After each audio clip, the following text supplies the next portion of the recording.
Hello everybody and welcome back to another Taiji development log.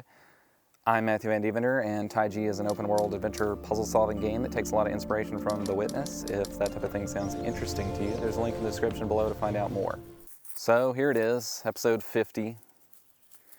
Somebody had mentioned that maybe episode 50 was like a good spot to end the devlog series, a nice round number, but unfortunately, this is not going to be the end because the game's not done yet. Progress on the ending-related stuff is still coming along slowly. I think that probably that'll be done roughly next week. But I've also brought on a composer, and we're kind of in early discussions about possibly redoing the soundtrack with something better. That's sort of in the limbo period where I don't know whether we're going to go down that road all the way. I want to try to kind of get, and that should also happen next week, get some kind of like vertical slice of that in the game so I can really make a comparison between the music as it is currently versus then, and whether it's going to be worth delaying the game to do that. I don't know. You've heard some of the existing music in the game in these videos, so if anybody has opinions about that, I'll be happy to hear them. I think on a surface level, the existing music works, but like on a deeper level, there's not much more to it other than it's just music.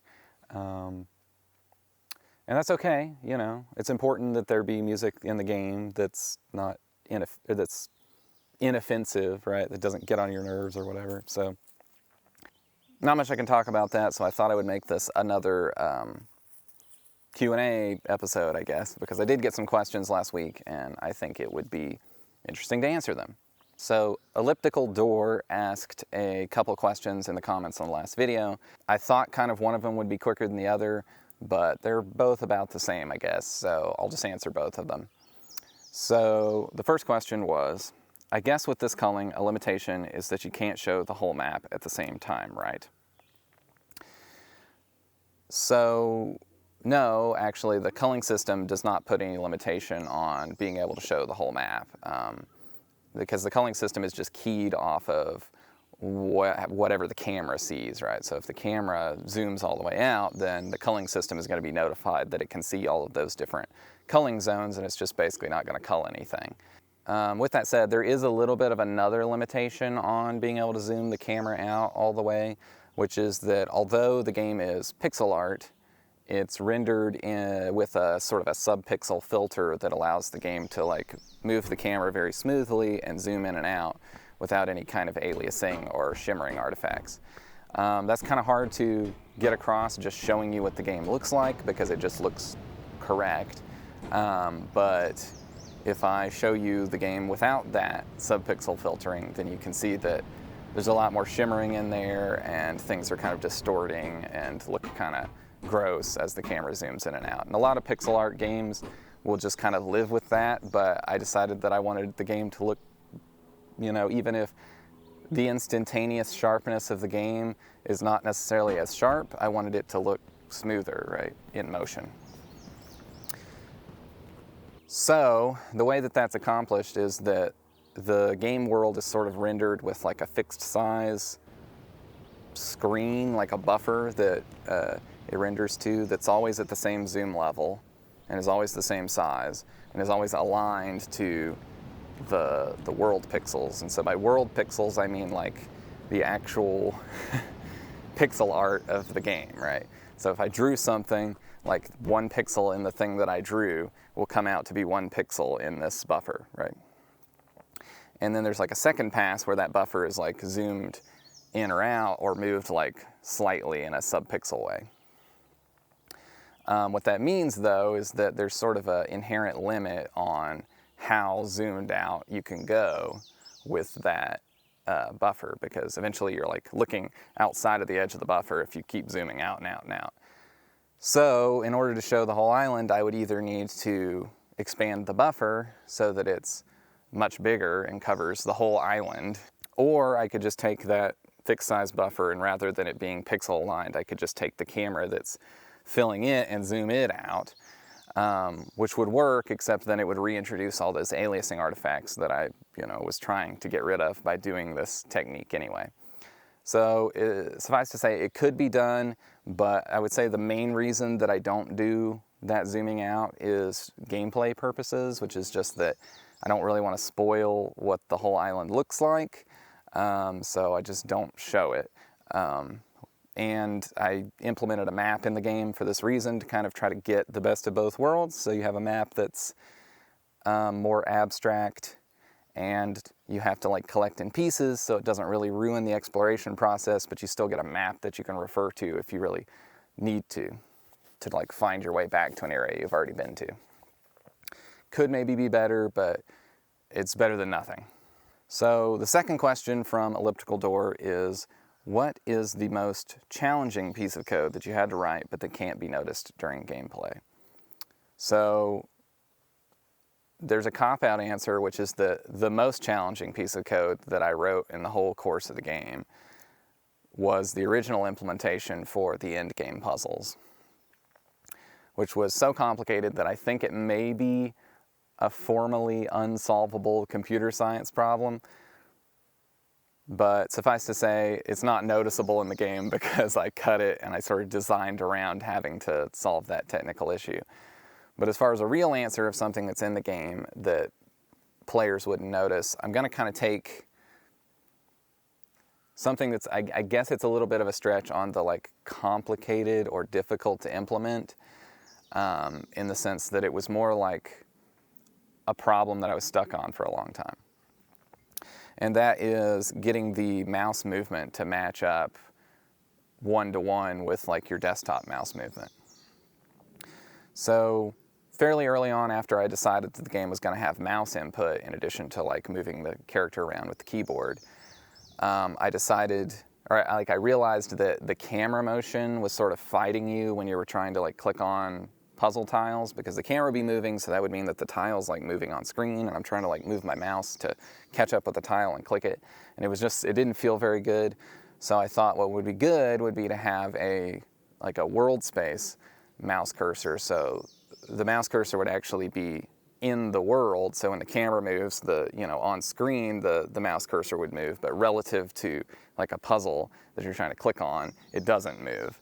And so aiming doesn't require you to fight the camera. And it also allows me to have smooth camera motion and zooms in and out and not have to do something like Terraria or something where the camera's just locked to the player all the time, because I didn't want that. I wanted like smooth camera motion. Getting this to where it felt the same as your Windows mouse cursor was actually somewhat tricky, because you have to account for how zoomed in the game camera is relative to those world pixels. What's the resolution that you're running the game at? Are you running it in full screen or a window? Are you running it at a lower resolution and then scaling it up to your monitor resolution? What's the DPI settings of your monitor? Is there like DPI scaling that's happening? All kinds of things that I had to account for to get that to work. But I thought, okay, I more or less solved the problem. It's working, except that occasionally I would get testers who would say, man, the mouse sensitivity is like way too low, or it's too high. Mostly they would say it's way too low. And I couldn't figure out what it was. I thought maybe I'm getting the wrong information from Unity, so I wrote some kind of sanity check code that would actually go into the Windows API and get the information about the monitor, which actually was good, because sometimes, like if you launched the game on one monitor and then you moved the game to another monitor, like I think in the newest version of Unity, there's like an actual way to figure this out without having to go into the Windows API, but I've been working on this game for a long time and that used to not be a thing. But if you moved the game to another monitor, it would still be like reporting information about this monitor, and that could cause the mouse movement to be screwed up. So it did actually solve some issues, but I still had players that were complaining about the mouse sensitivity being wrong. And then one fateful day, for whatever reason, I decided to like muck around with my mouse settings in Windows. And then when I went back to the game, I realized that, oh, now it's like out of sync for me. Like the Windows mouse cursor and the in-game mouse cursor are not lining up anymore. And so I went back to the mouse settings and I narrowed it down to it's the Windows mouse sensitivity setting that's actually causing this issue. And funnily enough, when I went and looked at my code for handling like the mouse sensitivity in the game, there was like a multiply by 10 in there, and it had like a to-do, like magic number, figure out why this works. And it turned out that's just happened to be the number that Windows multiplied the base mouse motion by when I had it at that sensitivity setting. So fixing this problem meant that I had to go into the Windows API, figure out what your mouse sensitivity setting is in there, and there's like a table, I think in the MSDN I found, that showed like what all the values were that everything in there multiplies that input by to get the final mouse motion. And I also had to emulate the acceleration, which is like not perfect, but it's close. It's close enough, I think, that people probably won't notice. So that all this just so that when you launch the game and you play the game, it just feels like your mouse cursor the way that you're used to it feeling, and you won't even think a thing about it. But at least you don't have to go in and adjust sensitivity settings. Again, a bit of a stretch on the like, what was the most complex piece of code. I mean, it did involve some diving into the Windows API, which is a little bit complex, but it certainly wasn't the most complex piece of code. It was just challenging because I didn't know it was wrong until just kind of fortune struck me that I managed to figure out what the issue was. The last question is from The Real Dyer, which is a short one, but I was just dying to answer it. Get it? So The Real Dyer asks, after spending many years on the same project, do you have Taiji fatigue? i.e., how ready are you to be done with this project? Has the fatigue come and gone in waves? Are there future project ideas that you're ready to move on to? I guess my main question is, are you looking forward to working on something completely new? Yes. I am so sick of working on this game. You can't believe it. Like, I mean, don't get me wrong, like, I love the game, but I mean, I've been working on it for almost 8 years, and the things that I thought that were exciting and interesting like 8 years ago are not as exciting and interesting to me now as they were then. And I'm just tired. I will say that the fatigue has definitely come and gone in waves, but I would say that it's generally gotten worse, and recently it's like I'm really antsy to be done with the game, so it's like that's weighing a lot into my decisions. Especially about like redoing the soundtrack or whatever. It's like, it may just be the case that I just decide I don't want to go down that road just because I don't want to be working on the game for 3 more months. In any case, as far as being excited to work on something new, I mean, yes, in the abstract, but I don't really have any particular ideas of things that I want to work on or new projects because I haven't really allowed myself to think very deeply about those new things. You know, I've got like one idea in my head that's very nebulous, but I think would be cool. But it's going to be some time before I actually start work on something like that, even after finishing Taiji. Obviously, I want to do a switch port, and that's going to take some amount of time. But yeah, I mean, it's just because I'm so fatigued that I don't really want to get distracted from like finishing up the old dusty idea because, oh, there's a new shiny idea over here. Anyway, I know it's been a little bit of a longer video, but hopefully, you know, answering these questions has been interesting. I probably could have like dosed them out more over multiple videos, but if you have more questions, feel free to leave them in the comments below or ask them over on the Taiji Discord. There's a link in the description to the Taiji Discord if you want to go join that. And I guess we've been doing these once every week. I don't want to 100% commit to next week, but we'll probably do another one next week. So until then, I will see you around. Have a good one, everybody. Bye-bye.